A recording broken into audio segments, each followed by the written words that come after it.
Chapter 1. Liar.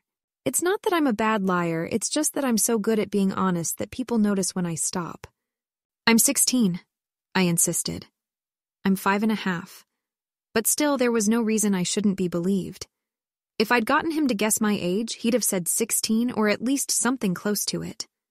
I knew I looked it, but he'd had to corner me into actually stating it, and it wasn't true. I might have been able to get away with it if I hadn't been dumb enough to say true things to him first.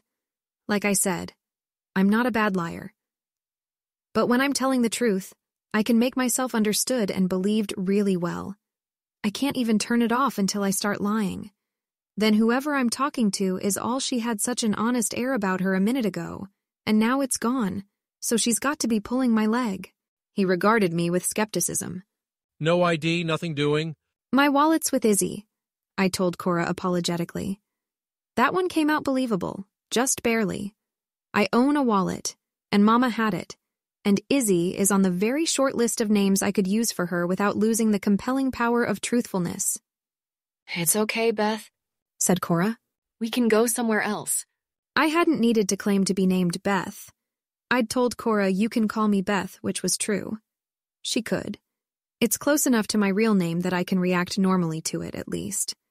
Fine, I sighed, abandoning the attempt to enter the community pool and following Cora away. Why exactly do children under 16 have to be accompanied by an adult over 20 anyway? If it had been cloudy, I would have asked Mama to come help me get in. She's a fantastic liar, and she could have charmed that guy into believing she was old enough to supervise me and Cora, even though she looks barely older than me. She's actually 23, but she doesn't have ID either. Or she could have just convinced him that I was 16. But it was sunny, and she was sitting in the library where I'd met Cora, waiting for me. She wouldn't leave until dusk. I'm sorry. I would have suggested something else if I knew you left your wallet with your sister, Cora said. Do you want to go back and get it? I shook my head. The wallet exists, but it doesn't have anything in it. Mama holds on to it only so I can make the claim I'd just made. If I tell her about this, she'll just lecture me. She barely let me go with you in the first place. Stop me if I'm out of line, but she's just your sister. Why do you have to do what she says? Asked Cora. I have a very, very carefully chosen web of out-of-context truths prepared to answer this question. Izzy is very protective of me, I said. I lived with Grandma and Grandpa right after Daddy died, because Izzy didn't think she would be able to take care of me. Since that changed, she tries really hard to make sure that she does a good job. I don't want to mess anything up for us. Mama has gotten slightly less paranoid over the years. When she first picked me up, we traveled constantly. I didn't sleep in an actual bed for 1.5 years after leaving Grandma and Grandpa. I'd go to sleep in Mama's arms and wake up in a town 100 miles away. Or not in a town at all.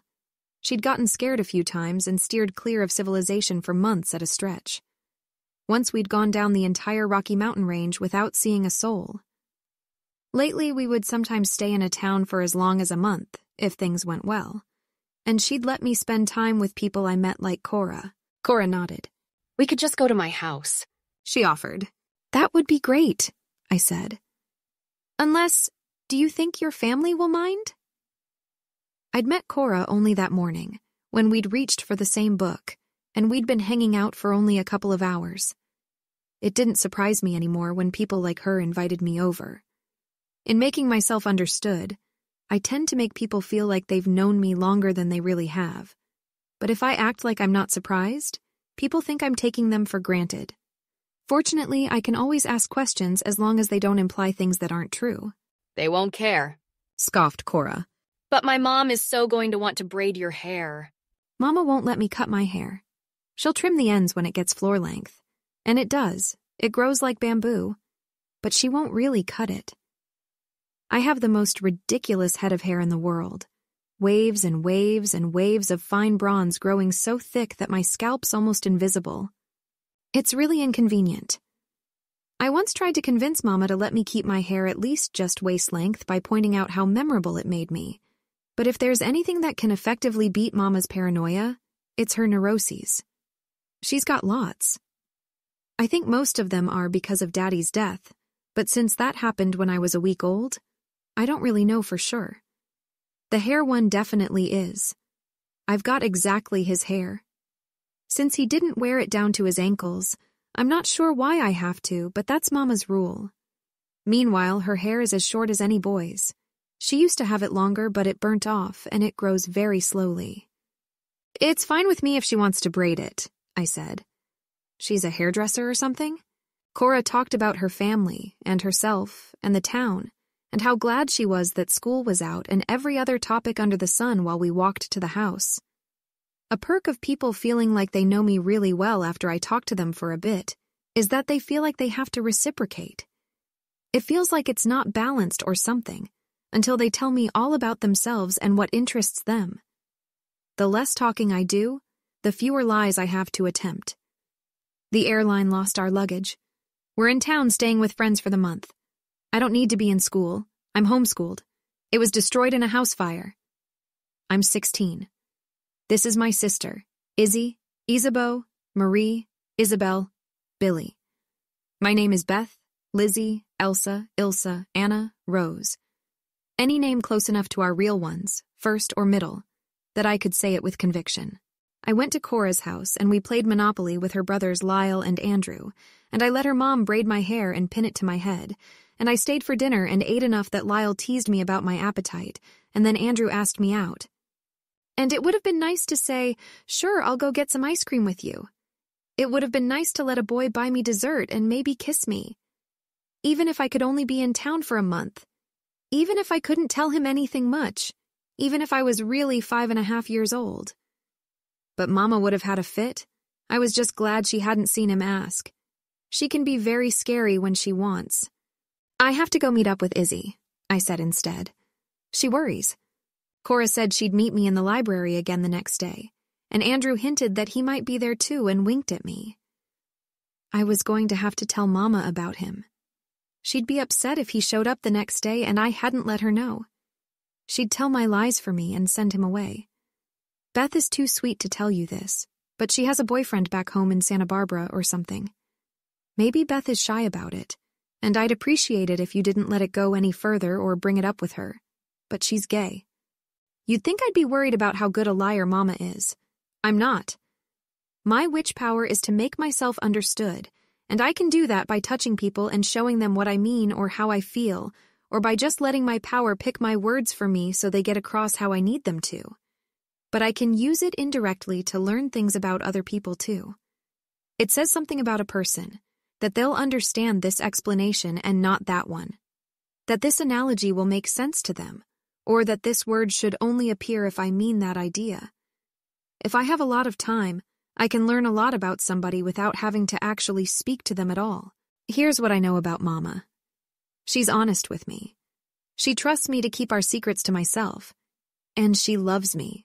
A lot. I've never met somebody where I could have honestly said to them, "You love that other person as much as my Mama loves me." But she loved my daddy more, and she's never going to be able to find somebody else to be my stepfather. Ever. She says that's normal for vampires, but I didn't learn to do this with my power until after my first birthday. So I don't know directly if it applies to Grandma Esme and Grandpa Carlisle, or Aunt Rosalie and Uncle Emmett. I've only met vampires besides them and Mama when I was less than a month old, and I can remember them, but not a lot about them except what Mama tells me. People don't really introduce themselves to small babies. But I believe Mama. She's not sure if I'll have the same thing one day, by meeting the right person. If I'm going to, though, it would be nice if I could let somebody like Andrew buy me ice cream first. Mama was waiting outside the library when I got there. It had just closed, but after sunset, so that was all right. Did you and Cora have a good time? She asked. We started walking towards the motel where we were staying. Back when Mama was still making all our money by shoveling snow in the winter and mowing lawns on cloudy summer days, we usually camped out if we stopped moving at all. That was fine even in extreme weather because neither of us gets overheated or bothered by cold. But when I was 2, she found data entry work online. She saved up for her own computer and uses Wi-Fi in public places to do the job, and gets paid via Western Union so she can buy everything in cash. Since then, I usually sleep in inexpensive hotels. Yes, I said. I couldn't get into the pool because the attendant didn't believe I'm 16 and we didn't have someone 20 or over with us, so we went to her house and played Monopoly. I hesitated before finishing. She has 2 brothers. The older one, Andrew, asked me out and I said I needed to come meet you. He might come to the library tomorrow with Cora. Said Mama. She switched to a higher pitch, just within the range of my hearing and outside humans. She can go too high for me to hear, but there wouldn't be any point. If he does, I'll just tell him you've got a boyfriend. I think it's safe to reuse the one we came up with when we were in Beulah, except this time, he'll need to live in Santa Barbara like we're pretending to. Okay, I sighed, emulating the same pitch. Is something wrong, Elspeth? Mama asked. Well, would it be so bad if I went out with him? Andrew seems nice. I don't mean I'd see him seriously. Of course I can't do that because I have to pretend I'm human and that wouldn't be fair, but he could have taken me out for ice cream, couldn't he? You know my reasons, Mama said. These are Mama's reasons. 1, I'm chronologically 5.5. Looking and feeling like a teenager doesn't change that. Or at least, Mama doesn't think so. I've met human 5-year-olds, and I agree that they aren't nearly mature enough to be dating anybody. But I'm not a human, only half. In less than 2 years, I'll be as grown up as I'll ever get. 2, a date is more likely than a friend to notice the little giveaways that make me seem non-human, especially my temperature and the near-vampiric solidity of my skin. It'd be even worse if I ever fell asleep around a human. I control the flashier uses of my power fine when I'm awake, but anybody who touches my hands when I'm sleeping will see my dreams whether I would have invited them to do that or not.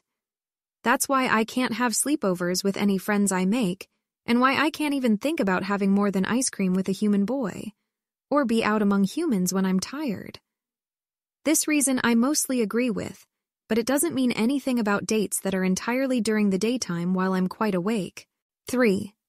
Mama doesn't know if half vampires have mates the same way vampires do or not, and she thinks that if we do, I'll be glad I waited when I find mine. I'm not so sure she's right about that. She's adamant that she doesn't regret Daddy having been the first and last person she was ever with, and that's fine. But I might not be a sort of creature with one true mate in all the world. I don't feel like I'm that sort of creature. I don't think I should have to wait forever to even have ice cream with a boy just in case I am, and in case I'm the same as Mama, about how I'll feel when I find whoever it is. I already told her all of this, though. The problem with my power is that I can't just keep rehearsing the same arguments over and over and hope to get somewhere. My Mama understands me. She just doesn't agree with me. Mama, I said, thinking of something I hadn't expressed before. You think it's all right for humans to date each other, don't you? Of course, Elspeth. But you were a human when you met Daddy. Mama's face did the thing it always does when I mention Daddy. She looks very sad for a moment and bites her lip, but then closes her eyes and breathes a little and has whatever expression she had before. She's never asked me to stop mentioning him, though, so I do, whenever it makes sense. If you'd dated humans before that, it would have been okay, since you were one too. Any human could be a vampire's mate, so it isn't reasonable to say that just because I might have a mate out there one day, I have to wait for that. Andrew might meet a vampire lady next year and she could turn him and they could be mates, but it would be fine if he dated some human now. Why shouldn't he go out with me instead? We arrived at the motel. Mama was thinking about what I'd said.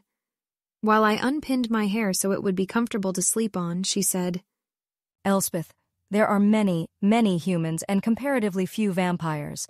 Most vampires meet their mates when they've both already turned. It's possible for a human to be a vampire's mate, but not at all likely. On the other hand, apart from you, I'm only aware of 5 other half-vampires, one of whom is only a little older than you. That's a tiny number, and the fact that none of them, so far as I know, have found mates doesn't mean that they won't, or that you won't. Mama, I know all this, I said. There's me and Cody Clearwater and Joham's children Nawal and Alaria and Nomi and Isolde, and that's it. And Mama never even met the last 3. She just heard about them from their brother, so we can only guess about regularities of half-vampires as a species. But I'm not saying that I'm sure I won't find a mate. I'm saying that even if I was sure that I was definitely going to find one in 2035 or something, I don't necessarily want to never go on any dates before that. I know I can't be serious with a human, but why does it have to be serious? Mama pursed her lips. I confess I don't see the appeal of things not serious, but then there are the Denali sisters. I remember only a little about Kate and Tanya. Their other sister, Irina, wasn't in Denali while I was there. We don't know where she is. Mama's told me about them the way she's told me everything else about her life and the people in it. I had to look up succubus myself, though. Their habits indicate that even ordinary vampires... I only want to go for ice cream and things like that. I wheedled. I'm not going to marry Andrew. I'm not going to try to stay up until 3 a.m. talking to him and risk falling asleep. I'm not going to tell him any secrets. I'm not going to try to keep in touch with him after we leave. I might not even actually like him after we have an actual conversation. I yawned. It's very hard for me to stay up late. Mama shooed me to bed. I climbed in under the covers with one hand sticking out.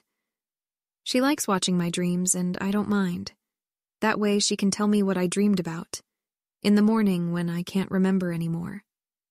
I'll think about it overnight and tell you what I've decided in the morning, Mama said. Okay, I said, yawning again, and I fell asleep. No boys until you are at least 7, Mama said when I woke up. What did I dream about? I asked, extricating my hand.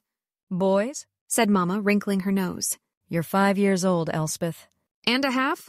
You are young enough to think that the and a half is worth mentioning, she said. Maybe no boys until you're actually 16. Mama, I pleaded. She shook her head. If Andrew is at the library today, I'll tell him you have a boyfriend. If you're asked about it, use the story we came up with in Beulah. We'd been in Beulah for a week when I was 4 and looked 14. I thought making up an imaginary boyfriend was fun then. I named him Otto Perkins because I liked the sound and invented all kinds of silly quirks so he'd sound like a real person if people asked questions. Mama turned Otto into a burdensome fiction standing between me and ice cream. I don't even like ice cream, really, not the taste of it. I like blood. But it's the principle of the thing. Yes, Mama, I sighed. I'm a morning person. I'm usually awake before sunrise. Mama doesn't sleep at all, of course. I hunt first thing every morning and usually get a few smaller animals because they're easier to find close to or in towns. Squirrels and pigeons in particular aren't hard to come by, no matter where I go. A bunch of those is enough to keep me from being too hungry the rest of the day. And if I don't find enough, I just eat the meat as well as the blood. Humans don't seem to like raw meat except for fish, but there's nothing obviously special about fish that I can see. When things happen like Cora inviting me over for dinner, I'll eat more. It doesn't seem to matter much, what I eat or how often. My body just burns up everything I put into it like I'm a furnace. I guess I turn it all into hair. Mama and I went to the library as soon as I was done with my hunt, and since there were no clouds, she waited in the spot that the building would shade when the sun rose. That way she'd be able to get in without anyone seeing her in the sunlight, which makes her sparkle. I just sort of glow. Once a person asked me if I was radioactive, but I'm pretty sure he was joking. Generally, humans seem to think that I have a really nice complexion, and that's all it is. The library didn't open until an hour later. Mama told me stories at the safe, high pitch. She reads a lot faster than I do, reads all the new releases in every library we visit, and sometimes recites books to me when we have spare time like this. I had already heard everything about her and our family that she knew by the time I turned 4. Before that, it was more autobiographical. When a librarian let us in, I picked a book to read while I waited for Cora. Mama set up her laptop and started working. She can type 100 times faster than she does when she's working. She only goes slowly because people might see her and she's paid by the hour. Cora and Andrew showed up at about 10, after I'd finished my first book and started another one.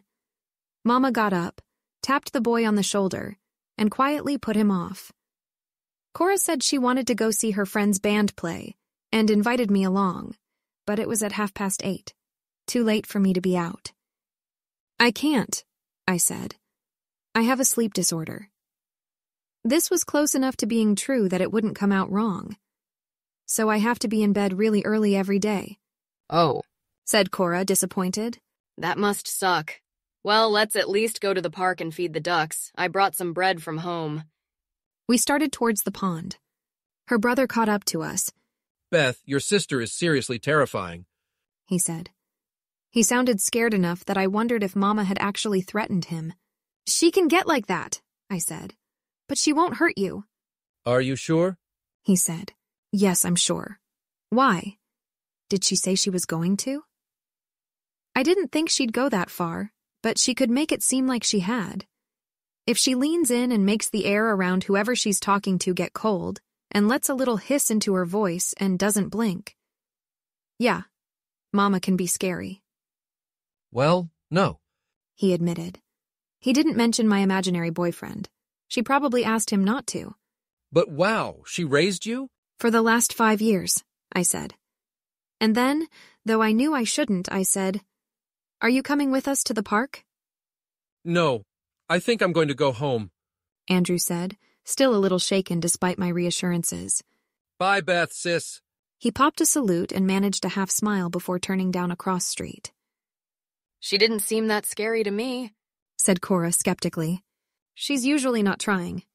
We fed the ducks, and Cora told me about how she was going to get a kitten from her cousin who bred cats, and how she was signed up for soccer camp, and it would start in 3 weeks, and how she was learning to drive, but she was scared to go above 20 miles an hour, and her father had gotten frustrated with her, and she wouldn't get another lesson until Tuesday, and how she missed her best friend who'd gone to Cape Cod for the summer, and how she thought she might be developing an allergy to tree nuts.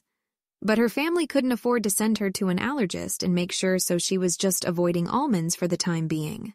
I listened and made the right noises in the right places, and wished I could ask her if she wanted to trade places. I love my mama. I don't regret the day she found me, or I found her, depending on how you look at it. And I know that once I saw her, she had to take me away or risk her life, because my grandparents and my aunt and uncle have to think she's dead so the Volturi will think she's dead. They tried to kill her. They'd try again and do it more carefully if they knew they hadn't succeeded. But it's not like there's anything seriously wrong with Mama's parenting. She's paranoid and neurotic and perpetually grieving and won't let me go out with boys, but she loves me and takes care of me, and everything she does is oriented around making sure I'm safe and comfortable. It's not like I fetishize normalcy or humanity either. Cora's life sounded appealing when she talked about it, but in 60 or 70 years, Cora will be dead. Sooner if she's unlucky or reckless. My daddy's death was a tragedy, and he was 104. But Cora gets to go home to an entire family, and if something happened to her dad, her mom might eventually remarry and be happy again. I guess what I wanted wasn't so much Cora's life, as the life I had until I was 4 days old and my parents had to leave and one of them had to die. I don't especially want a stepfather. I can't imagine Mama being happy with one. But I would like a father. I couldn't have been normal exactly. I grow too fast, and later I'll stop growing entirely. But Daddy's family is rich, and that goes a long way towards covering for being strange. Mama can accumulate cash, and we haven't exactly hurt for money since she got her data entry job. But she has to stay off the grid, and she daren't risk using any of the family contacts for things like forged documents. So we can't get too enmeshed in anything. I can't go to soccer camp with Cora because I have no address, no ID, no immunization records, and no way to get any of them doctored up for the purpose. Cora and I got lunch. I had enough pocket money to pay for a burger. After that, we went back to her house, and she got out her soccer ball and taught me how to play. I kept myself in check, deliberately tripping and missing the ball more often than she did and making sure not to kick it completely out of her yard. Eventually, the younger brother, Lyle, brought a friend out and we played boys against girls for the rest of the afternoon. I was invited over for dinner again and stayed and ate and excused myself once it was dark and went to the library. Mama found me before I got there. I was 6 blocks away. She already had all of our stuff that we'd been keeping in the motel room, packed up into her backpack and ready to go. She was frowning and kept looking around like she expected something to drop out of the sky and attack us. "We need to leave earlier than planned, Elspeth," she said.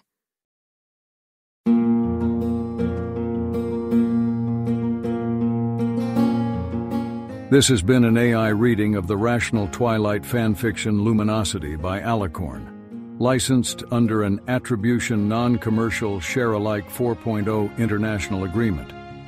If you wish to support this AI reading and others like it, please visit patreon.com/AskWhoCastsAI, where we are releasing episodes 4 weeks in advance of the regular feed. Thanks for listening.